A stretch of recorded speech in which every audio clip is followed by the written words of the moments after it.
Jam on toast! Hey everybody, welcome to the Jam. I'm Cameron, and today the toast is to Hairspray, the musical thing from 2007. Yeah. This is a response for hashtag We Are Movie Club.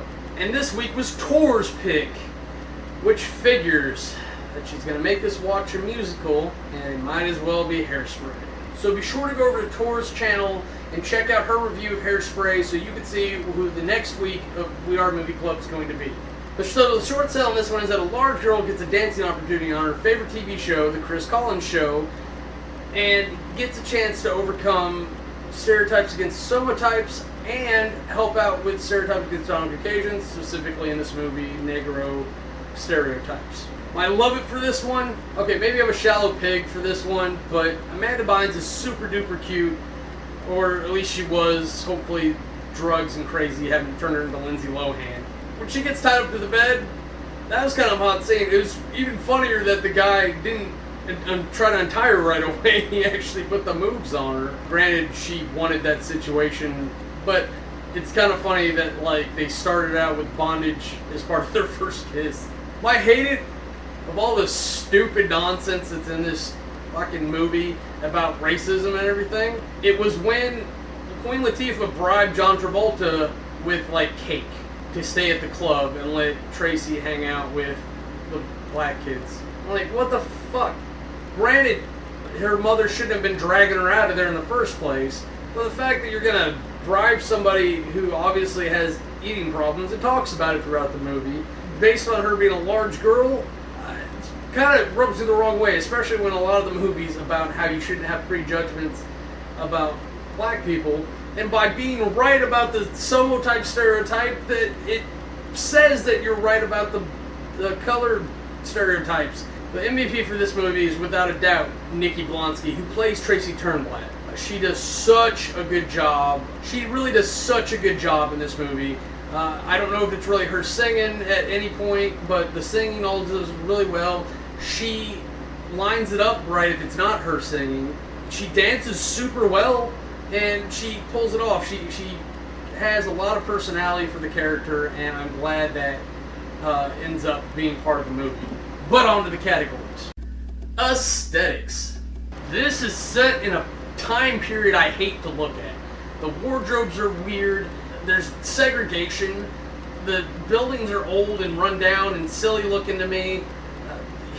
You have mulch shoppy written in places. Black and white TVs that are like the weird tubes. Not even like semi-modern tubes, but like the ones that look like they put a TV in a radio. Her stupid hairstyle where she's got the back hump and they brought it back nowadays with the grown-up. This is a movie that does very specific things, which is why those things anger me so much. Granted, they can't do much about the 1960s, but what they could control is the starlet they picked to lead the movie. Granted, they kind of messed up having John Travolta be the mom, but maybe that's a genius move too, because it got attention to the movie, which it probably needed, and I'm glad it got. But Nikki Blonsky owned it. Not only was she a great pick, she performed well, and the reason this goes in aesthetics is because she is not your typical model type character that people normally put in movies. She's a big girl. I'm not saying she even looks bad. I'm saying she's a big girl. She's heavy set. She doesn't have the hourglass figure that was prominent between then and now, and no one would expect much of her in the ways of being on television, because people want supermodels to be on television, and even look at me is probably hard on you. One of the weird rules is that you never have side characters that are hotter than your female lead, and it's a shallow, piggish rule because it draws attention away from the lead character, and there's some overshadowing and upstaging that occurs because of that. This does the exact opposite, and it works amazing. You take the heavyset girl there, and then you find the hottest friggin' girls you can to put in there, and you put them all around her to signify the difference. Because the difference is still important, even if it's wrong by the original perception that like she's not hot. Who cares? That's not the point. The point is that you're breaking out of the box and you're using something different, and you're showing how she can overcome the stereotypes based on her performance and her own personal merits.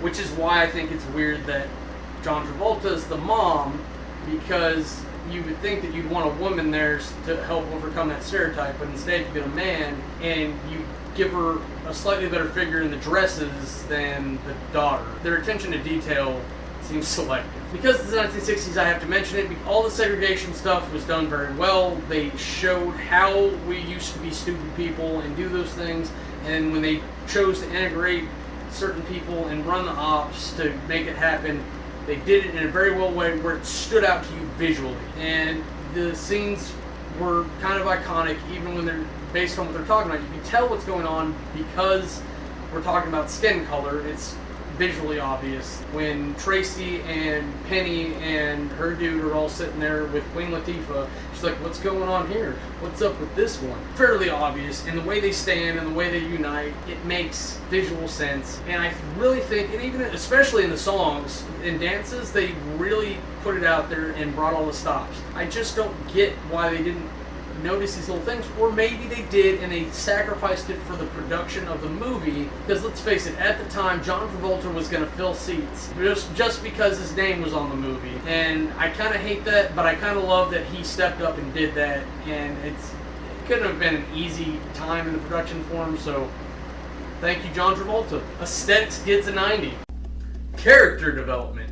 Character development starts from the first scene and doesn't stop. Builds throughout the whole movie, because we're dealing with kids, and this is what a lot of modern day movies tend to forget, is that when you have a coming of age story, they're coming of age, they're trying to figure out who they are. They should be growing throughout the whole movie, which is typically, I think, why I like coming of age movies, because the characters are dynamic. They're not established yet. They're growing into who they're going to be to find out who they're going to be later in life. And this exhibits that a lot. Amanda Bynes didn't know that she liked black guys or whatever before this. Tracy kind of goes that direction, starts getting interested, and then finds out that she has a chance with her fantasy guy. So I don't know what the message is there, but it's a thing that happens. Honestly, I think the message is that Link overcomes his obsession with top girls like Mandy Moore's character, and realizes that no matter what she looks like, Tracy's the girl for him. Again, it's 1960s, so I'm not a big fan of some of the characters, and the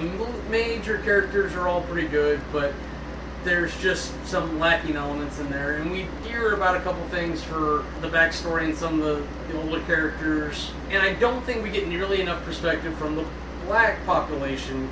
This is almost would have been better as two movies running simultaneously with a crossover point, or maybe two movies that merge into one movie, because that's what it's all about. It's about integration and bringing people together like they should be. Character development gets an 80. Storyline. Look at the story. It's a girl who shouldn't have a shot at a TV show, getting her dream shot at the said TV show, making waves and overcoming adversity to overcome segregation in the 60s on television, and in the process getting her dream guy. Other than the 1960s and the fact that we weren't integrated before the story started, that sounds like a powerful story to me. Making it a musical, I'm not sure if it helped or if it hurt it, to be honest with you. It may have just balanced itself out, because I like the situational singing where it's like real, like she's actually in school singing and everyone's like, what's this weirdo doing? I don't know, some of it's kind of weird and jarring and just didn't strike me. The base storyline is good. I think the execution could have been better. Like I said, it's missing an element from the other side of the story, because I think the show kind of I think the movie kind of presumes that you're a middle-class white person who may not be integrating your life with other ethnicities. God, I hate using colors for people. So it lets you relate to the Caucasian sector of the movie and doesn't really give us a lot of feed from there, and I think that's important to note. Things like Glee actually have simultaneous stories balancing out, and this doesn't quite do it. We've kind of followed Tracy through the most part, and we only really get what we get from her perspective in the story, and there's a few scenes where we break out of that. I don't think they're enough. Storyline gets an 85. Compulsion. Maybe I'm just not feeling it this weekend, I got bored. The musicals start out and they kind of pep you into the movie. And the movie itself, the execution on the storyline is kind of interesting. But it's like Nazis. As soon as you start talking about segregated stuff, my brain starts to shut down. They're like, this isn't important. This shouldn't be a problem. And it's not so much a problem now, but it makes me so angry that it was ever a problem. So I just don't care. The dancing and the singing's fine, and they got some cool moves. It's like watching a dance competition. I just, no, give me a story to follow and characters that I care about and get into. And I overall, despite how good those elements are, I just couldn't get into it, and it's not my type of movie. A Compulsion gets a 60. Now, if you total all that up, you get an average of 78.75. For my rep review, I've got to say this mixes some very serious issues from the 1960s with a rather vain attempt to win a beauty pageant, is what it seems like, mixed with breaking stereotypes in that said pageant and carried away from the incumbents, which are the upper class white people in this. Kind of Aryan when you look at it. This is a feel-good movie for the underdogs, which I guess I would normally get behind. I can't. If you enjoy musicals, if you enjoy watching historical type movies, especially about civil rights, please watch this. Give it the attention it deserves. If you don't like musicals, or you're like me and you can't get into stories where populations are segregated, unless it's xeno-segregation, and even then I tend to be like, why? Why can't we just get along with the aliens? Probably skip it in those cases. I think that's it for me. I'm Cameron. Have a nice day. If you want to see anything else we're up to, go ahead and click the annotations, and they'll take you to our other channels.